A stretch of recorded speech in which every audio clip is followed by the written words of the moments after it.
Oh, my.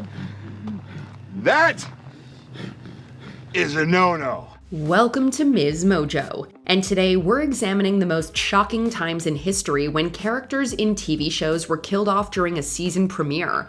To make the list, the character can't perish in the first ever episode. Instead, it has to take place after season 1, but we'll make an exception for spin-off shows and sequel series. Beware of potential spoilers. Mance Raider, you've been called the king beyond the wall. Westeros only has one king. Bend the knee, I promise you mercy. Monica Beltran, Grey's Anatomy. Following on from the season 21 cliffhanger with an explosion being set off after a hostage situation at the Grey Sloan Memorial Hospital, Grey's Anatomy kicked off with the devastation across the operating room floors. Let's go! Let me go! Come on, hustle! Quick, sir, you can't enter! No, you need to evacuate now! You need to evacuate now! While Atticus Lincoln was severely injured and seemed likely to pass away, Beltran looked okay, beyond the shattered pelvis she mentioned as she dictated the surgery to others. However, while Link recovered, the same couldn't be said for Beltran, as she succumbed to her injuries. Wake up! I need to wake up. I need you to wake up. Come on. This isn't the only time Grey's Anatomy has shocked fans with a death in the opening season episode.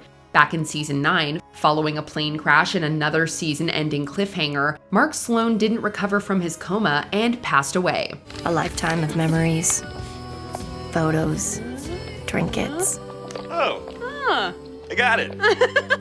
Things to remember us by, even when we're gone.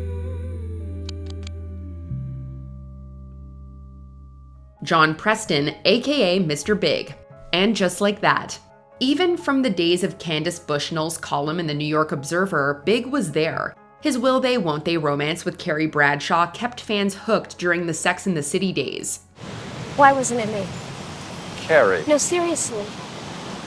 I really need to hear you say it. So with the star-crossed duo married in the follow-up show and just like that, all seemed good and secure. But then, while exercising on a Peloton bike, Big suffered a massive heart attack. Carrie just managed to return home to be there as he passed away. John! Oh, God. Oh, God, John. Oh, John, honey. Fans were heartbroken. However, they were meant to see Big return kinda as a ghost for the season finale. However, due to actor Chris Noth being accused of misconduct, the scene was scrapped. And just like that, Big died. Mance Raider, Game of Thrones. By the end of season 4 of Game of Thrones, Mance was captured by Stannis Baratheon's forces, with aid from Jon Snow. While Stannis tried to get him to kneel before him to possibly be allowed to live, Mance wouldn't do that. After all, he united the Free Folk tribes, a task that appeared to be impossible, and became known as the King Beyond the Wall, so kneeling wasn't likely. I wish you good fortune in the wars to come. By season 5, with Mance refusing to grant Stannis' demand, even with Jon trying to convince him to change his stance, the Stoic leader is placed on a pyre, which is set ablaze.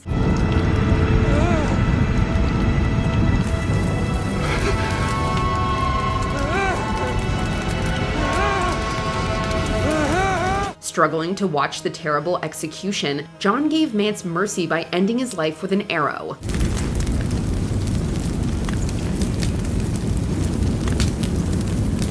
Eugene Pontecorvo, The Sopranos.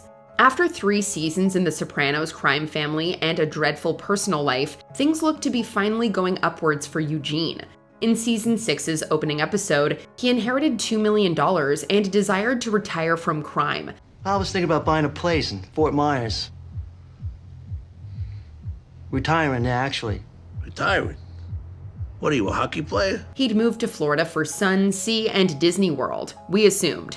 However, Tony isn't receptive to the idea, instead pointing out how Eugene took an oath to the family. There's no retiring from this. Well, I thought about that. And there was Joe Bananas. Come on. Huh? What about your sports book? You had responsibilities. So he had to go and kill Teddy for Christopher. With Tony refusing to let him go and the FBI not letting Eugene stop working as an informant, he saw few options. We've talked about Florida, okay? Gene, that's not gonna happen. Here, among your friends, is where you're useful. Well, I told you. You tell your bosses I come back for any trial. Florida's just one of those things you gotta let go. He sadly took his own life in a heart-wrenching scene and a bleak season opener. David Palmer and Michelle Dessler, 24. Beyond Jack Bauer, Palmer is perhaps the character who survived the most near-death incidents in 24. Yet after rising from a Democrat candidate to US president to private citizen, time ran out for him in the first episode of season 5. While discussing his memoir plans with his brother Wayne in a hotel, a sniper fatally shoots Palmer. One more chapter and we'll take a break. Why don't we jump down to chapter 6? There's gonna be a lot of questions about your relationship with Sherry. The episode wasn't done with breaking our hearts. Shortly after, with Michelle and her husband, Tony Almeida, enjoying life away from the CTU, she planned to go and help her former employer following Palmer's assassination. However, as she got in her car, it exploded, taking her life, with a second explosive nearly taking Tony's too.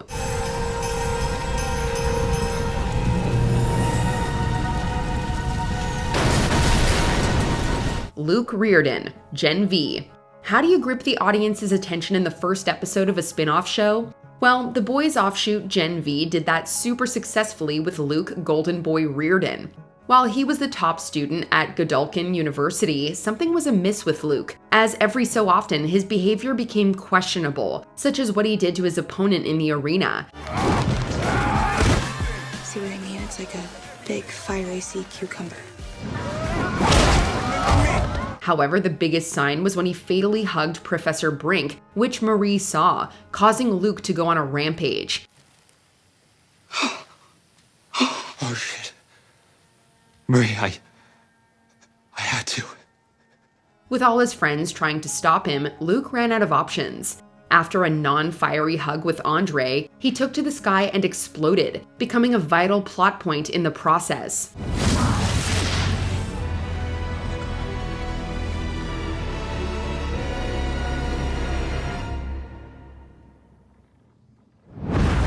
Zoe Barnes, House of Cards. It started with Zoe blackmailing Frank Underwood after he was photographed checking her out at the opera before she became suspicious of his hand in Peter Russo's death in House of Cards. But before long, it would all come crashing down for her in a bleak fashion.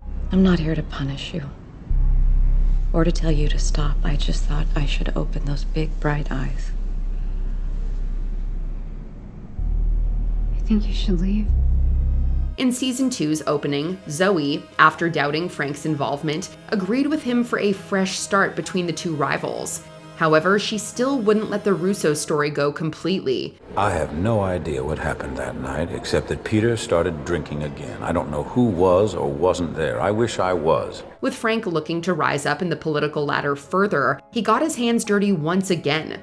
While meeting at a train station, where she continued questioning him, he suddenly and brutally pushed Zoe in front of a moving locomotive, ending her life.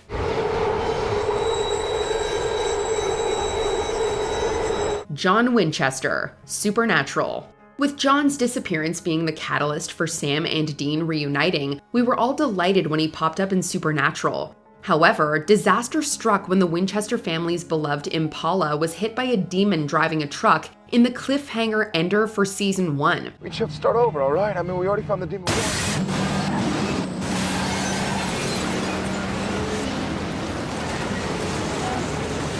While Sam and John were okay, Dean was at death's door in the season 2 opener as he was courted by Tessa the Reaper. So John made a deal with Azazel, the yellow-eyed demon who killed his wife Mary. Oh, I don't want to trap you.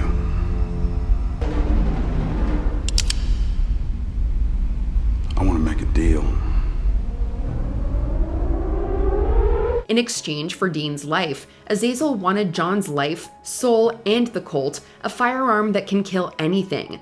With Dean's miraculous recovery, John checked in on his sons one final time before quietly agreeing to the deal, ending his life. I want you to watch out for Sammy, okay? Yeah, Dad, you know I will. You're scaring me. Don't be scared, Dean. Chrissy Cunningham, Stranger Things. She may have only appeared in the same episode where she perishes, but Chrissy was a vital cog in the Stranger Things machine. Debuting in season 4's opening, Chrissy was the head cheerleader and was dating the captain of Hawkins High School's basketball team, seemingly having it all together. However, due to abuse at home, she was struggling with her mental health. Did you hear me? Open the goddamn door, Chrissy! Open the door, Chrissy, or I'm gonna gut you like the fat pig that you are! Did you hear me? It got worse when Chrissy began having disturbing hallucinations. At the end, while under a trance, Eddie tried to shake her from it, but in her mind, a creature of which we'd later discover was Vecna's debut was tormenting her. It's time for your suffering to end. For Eddie, the confusion and horror of Chrissy's demise would stick with him and the audience for a long time.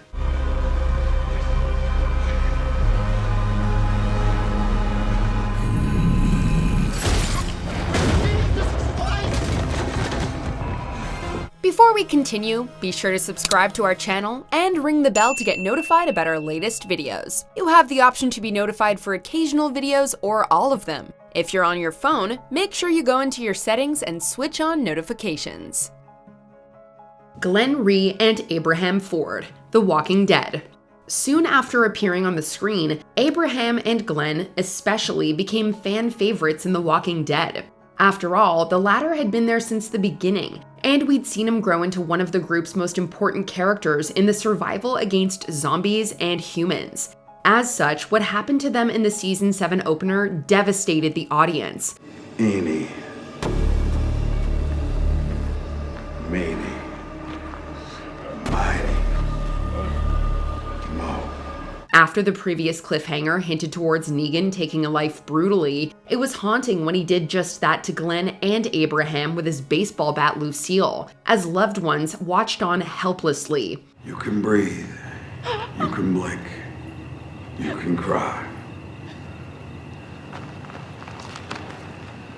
Hell, you're all gonna be doing that. While the episode was well made, this double death was a catalyst in causing many viewers to stop watching, with the next episode dropping viewership by nearly 3.6 million. So,